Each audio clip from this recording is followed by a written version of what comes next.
আসসালামু আলাইকুম রহমতুল্লাহ। কি অবস্থা, সবাই কেমন আছেন? আলহামদুলিল্লাহ, আশা করে ভালো আছেন। আমিও আলহামদুলিল্লাহ আপনাদের দোয়ায় অনেক ভালো আছি। আজকে আসলে যে বিষয় নিয়ে কথা বলতে আসছি সেটা হইতেছে, অনেক ভাই আছেন যারা আমাকে এই প্রশ্নটা ইদানিং একটু বেশি করতেছেন, যেটা হইতেছে আমি কোম্পানিতে জব করি। এখন কোম্পানি থেকে বের হয়ে হাঙ্গর স্টেশনে জব করতে চাই।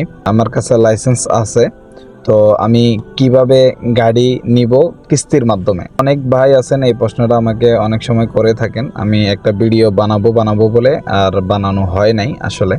তো আজকে আসলে এই ভিডিওটা আমি করতে বাধ্য হলাম, কারণ অনেকেই আমাকে এই প্রশ্নটা করতেছেন ইদানিং। আপনাদের যে কোম্পানি আছে, কোম্পানি থেকে হাঙ্গর স্টেশনে আপনারা আসবেন, আলহামদুলিল্লাহ অনেক ভালো কথা। এখন আপনি যদি সৌদি আরবের সবচাইতে কিস্তির ভিতরে দামি কোম্পানি হইতেছে আব্দুল লতিফ জামিল কোম্পানি। হ্যাঁ, আব্দুল লতিফ জামিল কোম্পানি, ওরা ওদের কাছ থেকে যদি আপনি গাড়ি নিতে যান, সেই ক্ষেত্রে আপনি যে কোম্পানিতে জব করেন ওই কোম্পানির স্যালারি পেপার আপনার মাস্ট বি লাগবে, আর ইকামার মেয়াদ আপনার থাকতে হবে। সবচেয়ে বড় কথা হইতেছে, আপনার স্যালারি পেপার যেটা দেবেন এটাতে আপনার মিনিমাম স্যালারি হইতে হবে 5,000 রিয়াল।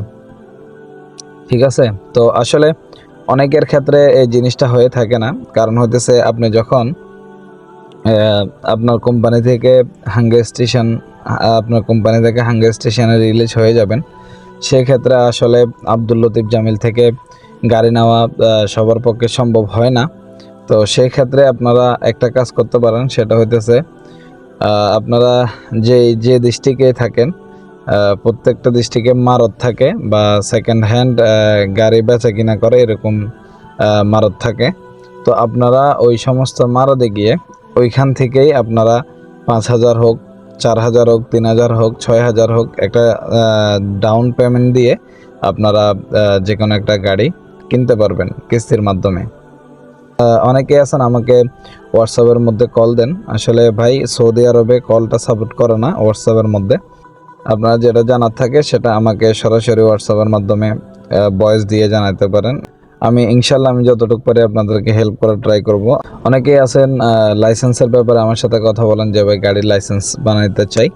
তো সেই ক্ষেত্রে আমার সাথে হোয়াটসঅ্যাপে যোগাযোগ করতে পারেন। ইনশাল্লাহ যতটুকু পারি আপনাদেরকে হেল্প করার ট্রাই করব।